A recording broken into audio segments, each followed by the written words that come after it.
They tell you love is the answer. They paint it as a sanctuary, a warm hearth against the cold indifference of the world. They whisper of soulmates, of unbreakable bonds, of a merging of two hearts into one invincible entity. But listen closely, past the saccharine melodies and the comforting platitudes, and you will hear the faint, chilling whisper of a far more ancient wisdom. Never trust love. For love, in its intoxicating beauty, blinds you to the most savage truth of the human heart, its inherent, primal, and utterly predictable weakness. Machiavelli, that unflinching anatomist of power, understood this with a clarity that borders on the grotesque. He saw human beings not as sentimental fools guided by their hearts, but as calculating actors driven by self-interest, their affections as fleeting and conditional as the shifting political winds.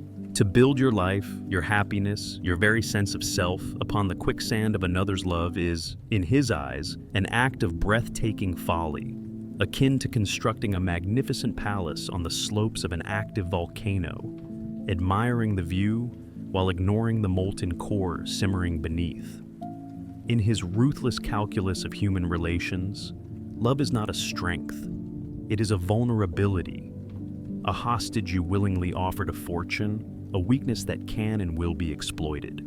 He knew that men are ungrateful, fickle, liars and deceivers, avoiders of danger, greedy for gain, and that while they might offer you their blood, their property, their lives, and their children in times of distant need, this devotion evaporates the moment their own self-interest is at stake. And love, with its messy entanglements and its profound dependencies, invariably creates such stakes. Think of your own heart as a walled city. You have painstakingly built its defenses, your boundaries, your ambitions, your solitary pursuits, brick by weary brick. Then love arrives, a charming emissary bearing gifts and sweet promises. It persuades you to open your gates, to lower your guard, to believe in the perfumed promise of eternal alliance.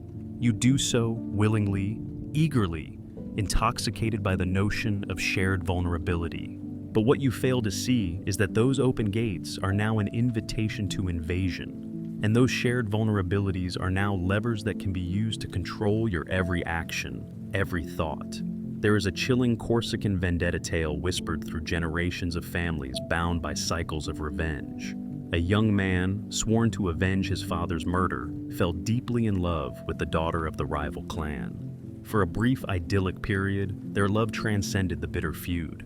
But the heads of the families, hardened by years of bloodshed, saw only an opportunity. They feigned acceptance of the union, orchestrating a beautiful, elaborate wedding. In the midst of the joyous celebration, as the young couple stood hand in hand, vulnerable in their happiness, the trap was sprung. Both were murdered, the act serving not to end the feud, but to reignite it with even greater fury.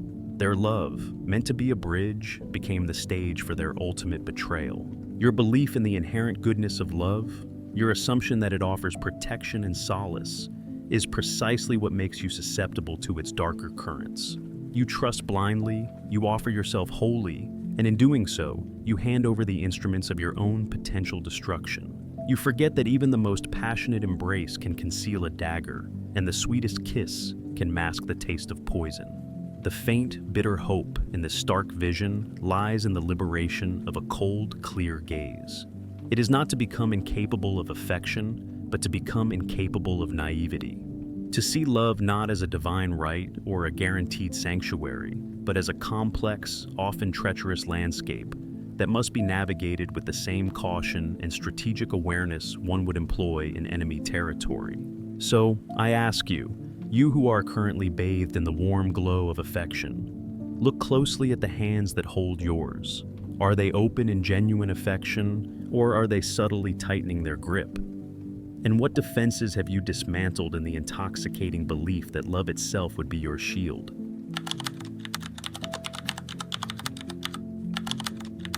Love is not a state of clarity, it is a beautiful, temporary, and highly effective form of madness.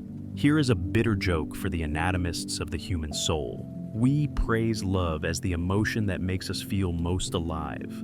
Yet from a purely strategic perspective, it is a state of being that most closely resembles a terminal illness. It is a fever of the mind, a delightful delirium, a sweet poison that systematically dismantles a man's most critical faculty, his reason. To trust love is to trust the political counsel of a man who is drunk on poppy wine. You may admire the beauty of his visions, but you would be a fool to hand him the reins of your kingdom. Machiavelli, a man who worshipped at the cold, clean altar of rational self-interest, understood that the greatest enemy to a prince's power was not a foreign army, but the chaos of his own passions. To make a decision based on affection, on anger, on sentiment of any kind, was to invite ruin.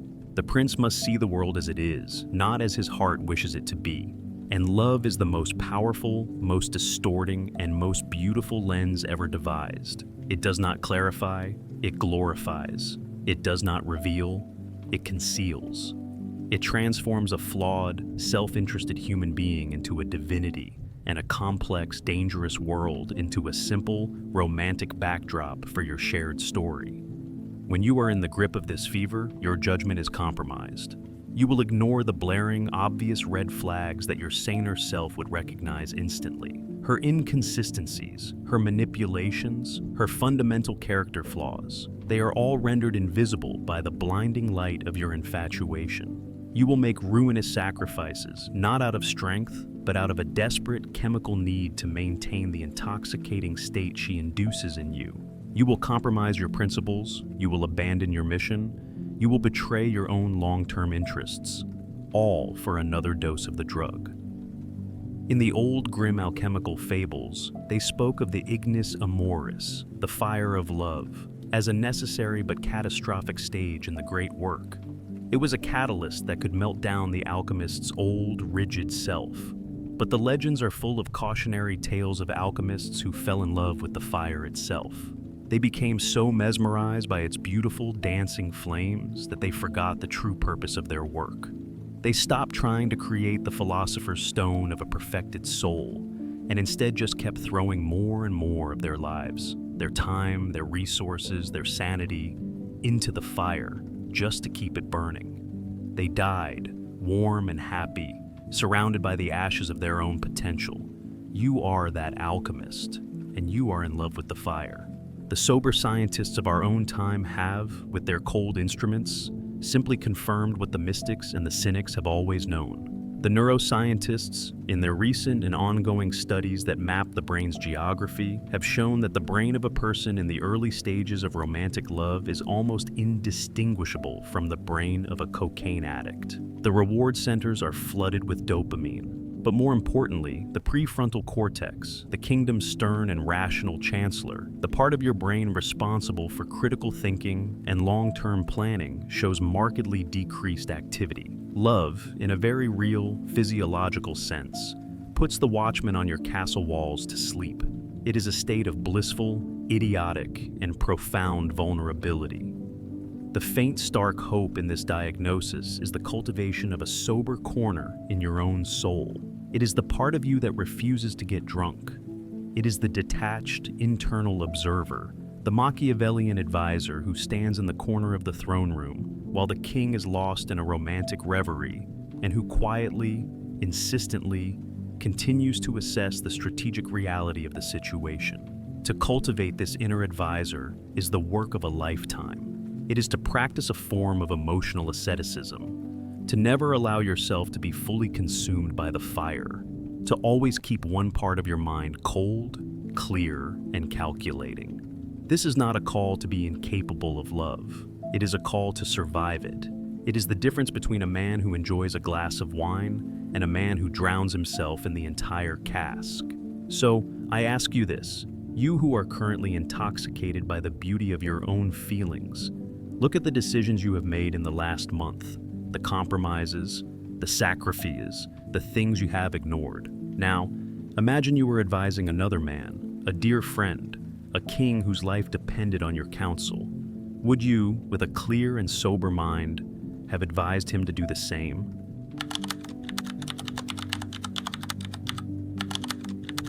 To be in love is to trade the clean, swift authority of a monarchy for the endless, paralyzing debate of a committee. Imagine you are a king, the sole and absolute monarch of your own life. Your will is law. Your vision is the blueprint for the entire kingdom. Your decisions are swift, clear, and unburdened by the need for consensus. Now, imagine you, in an act of what you believe to be benevolent love, invite another to share your throne, not as a consort, but as a co-ruler. Suddenly, every decision is a debate. Every decree is a negotiation. The clean, swift line of your authority is now tangled in the complex, contradictory web of her desires, her fears, her separate agenda. You have not gained a partner, you have gained a permanent opposition party, seated in the very heart of your own government. This is the third and most structurally debilitating weakness that comes from trusting love. It destroys the unity of your own will. Machiavelli, a man obsessed with the effectiveness of power, knew that divided authority was the mother of all ruin. A committee cannot effectively wage a war. A council of equals is a recipe for paralysis and compromise. True power, the power to act, to create, to conquer, requires a single, unified, and unbroken will. Love, in its modern, egalitarian incarnation, is a direct and relentless assault on the sovereignty of that will. It is an invitation to rule your own life by committee. You want to take a risk, to start a new venture. You now have a co-ruler who must be consulted, one whose primary interest is not your glorious, world-conquering vision, but her own need for security. You want to dedicate a season of your life to the lonely, difficult mastery of a skill. You now have a partner who sees your solitude as a threat to the health of the relationship. You are a philosopher king who has willingly chained himself to a minister of public comfort. Every bold, decisive, and potentially great action must now be watered down, negotiated and compromised until it is palatable to both parties. And the result is almost always a monument to mediocrity. There is a grotesque fable from the warring alchemical guilds of a master who had created a homunculus, a perfect, artificial man with a singular, brilliant mind. But the master grew lonely. He decided to create a second soul and place it within the same body, hoping for companionship. The result was a monstrosity. One soul, a philosopher, would try to command the body's hands to write a great treatise. The other soul, a hedonist, would command them to reach for a goblet of wine. The homunculus spent its days in a state of twitching paralysis, its limbs locked in a war between two opposing wills, a prisoner in the civil war of its own skull. The modern ideal of a partnership of equals is the blueprint for that twitching, paralyzed creature.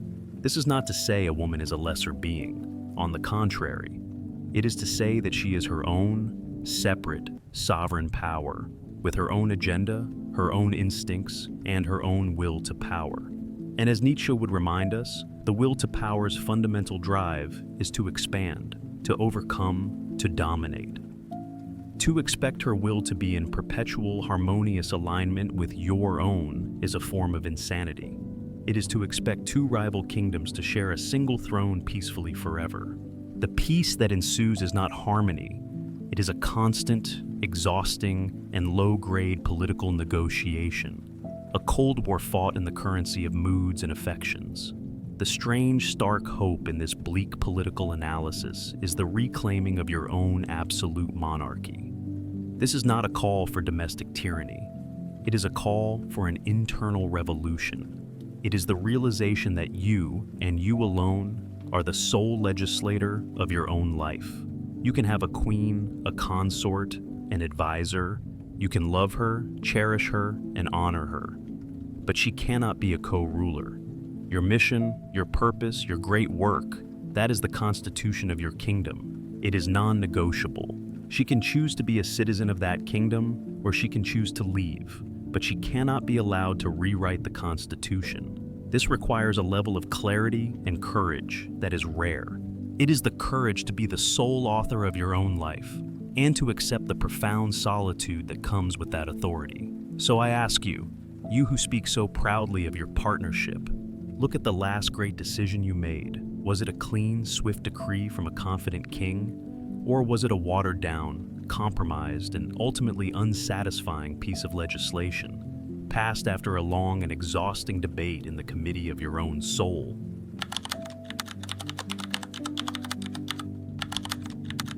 To trust in love is to build your house on the slope of a volcano and act surprised when the lava comes. Imagine a veteran trapper, a man who has spent a lifetime in the deep, silent, and brutally unforgiving woods. He moves with a quiet, alert grace. He does not trust the solid-looking patch of moss, for it may conceal a bog. He does not trust the beautiful, sun-dappled clearing, for it may be the hunting ground of a predator. He does not hate the forest. He does not think it is evil. He simply understands its nature. He respects its inherent amoral danger. His survival depends on his profound, unshakable, and life-giving distrust.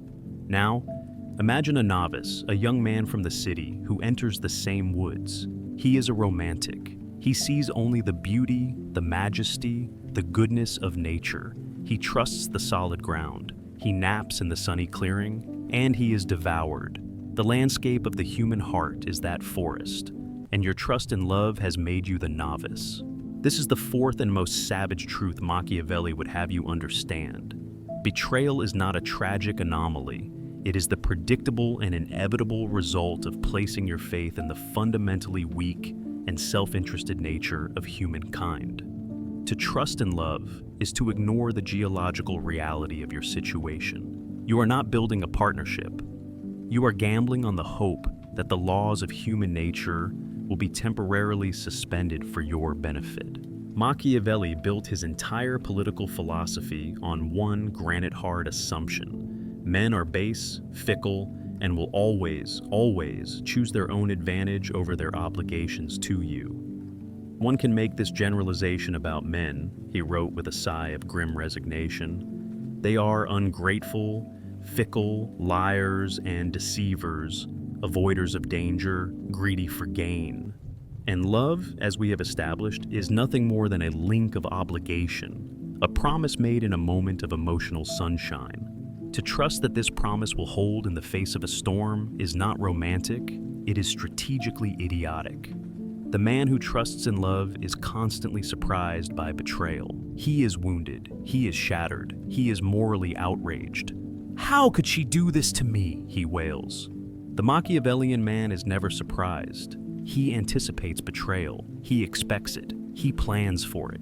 His heart is not a fragile, open vessel, hoping for the best. It is a fortified city with watchmen on the walls, always scanning the horizon for the first sign of a shift in allegiance. His distrust is not a sign of a wounded past. It is a sign of his profound and sober understanding of the present. In the treacherous, shifting allegiances of the Amazonian tribes, they tell a story of two brothers who made a blood pact. They fell in love with the same woman. The first brother, the romantic, trusted in their bond. He believed their love for each other would be stronger than their rivalry. The second brother, the realist, understood the power of the woman to dissolve all other loyalties. That night, while the first brother slept the sleep of the trusting, the second brother killed him and took the woman for himself. The story is not told as a tragedy, it is told as a lesson in the unforgiving mathematics of human desire. When she pledges her undying love to you, the Machiavellian part of your soul, the cold, clear-eyed advisor, must see it not as a sacred vow, but as a statement of her current, temporary interests. The moment her interests change, the moment a better opportunity arises, the undying love will be revealed for what it was. A beautifully packaged, short-term lease agreement with an unwritten termination clause. The modern world, with its soaring divorce rates and the transient, gamified nature of digital dating, has made this savage truth more visible than ever, even as our romantic culture tries harder and harder to deny it. The data, the cold, hard numbers that have been tracked with increasing precision over these last few years, all point to the same conclusion. Long-term, unconditional loyalty is a statistical anomaly.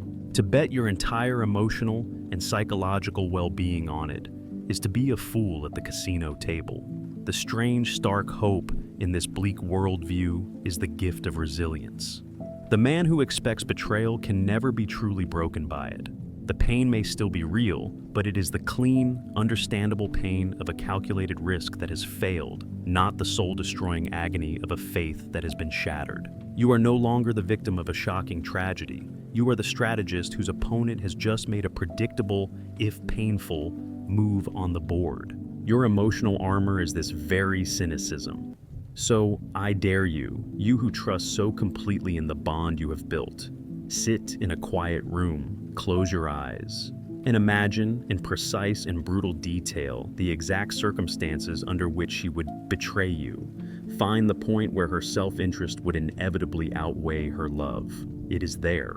It is always there. And if you have the courage to look at it, to understand it, to accept it as a strategic reality, then you will have taken the first step toward building a fortress in your own heart that her betrayal can never, ever conquer.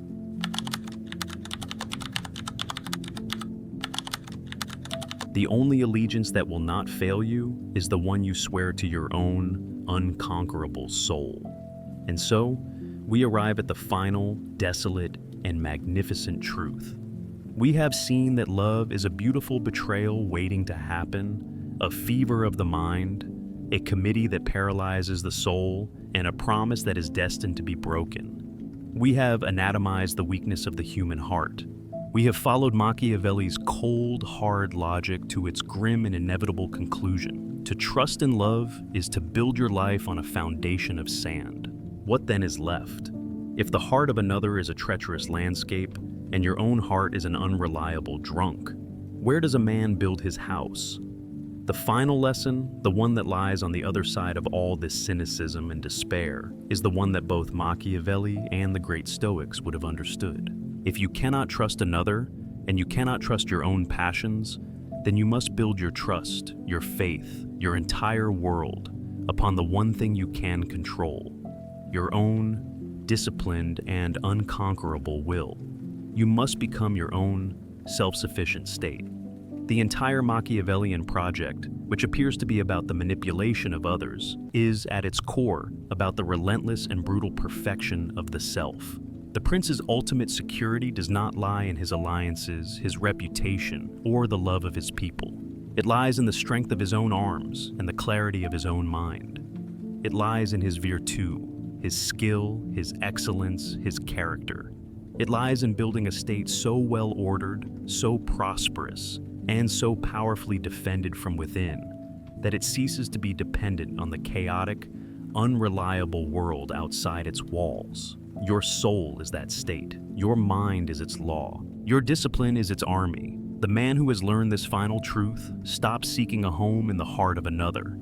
He begins the long, hard, and glorious work of becoming a home unto himself. He is no longer the frantic sailor, desperately seeking a safe harbor from the storm. He is the harbor, carved out of the bedrock of his own being, a place of deep, quiet water that is unmoved by the raging tempest on the sea. In the old forgotten myths, they tell of the god Hephaestus. He was the only ugly god, a crippled, graceless thing who was cast out of the perfection of Olympus. He was betrayed by his wife, Aphrodite, the very goddess of love. He was an object of pity and scorn. And what did he do? He did not beg for re-entry. He did not write poems about his broken heart. He retreated to the fiery, solitary darkness of his forge, deep within a volcano. And in that solitude, he became a master. He took the ugliest materials, iron, rock, fire, and he forged things of such terrible, intricate, and undeniable beauty that the other gods, the beautiful, fickle gods of love and light, were forced to come to him. They needed his weapons. They needed his art. He did not win their love. He commanded their respect, and he did it not by pleading his case, but by the sheer, undeniable force of his own solitary creation. You must become Hephaestus. You must retreat to the lonely fire of your own forge, your work, your purpose, your art, and you must build. You must build a life, a character, a soul of such undeniable substance that the world has no choice but to come to you. The ultimate liberation is this. The love you once thought was the meaning of your life becomes a minor, secondary consideration. Its presence is a pleasant warmth, but its absence does not leave you cold, for you are warmed by the heat of your own forge. The betrayal you once feared as the ultimate death is now merely a political event, a shifting of alliances on a map that is no longer centered on your world. This is the peace that surpasses all the cheap, sentimental comforts the world tries to sell you. It is the peace of the man who has nothing left to lose, because he has built everything he needs within himself. So I leave you with this last, quiet question. You have spent your life asking the world, asking her, to grant you their love, to prove their loyalty, to be the object of your faith. What if you were to finally stop asking? What if you were to turn your gaze away from their fickle, untrustworthy hearts and place your faith, your loyalty, your entire, desperate, and beautiful love in the one and only thing that will never betray you, your own unconquerable will to become the man you were born to be?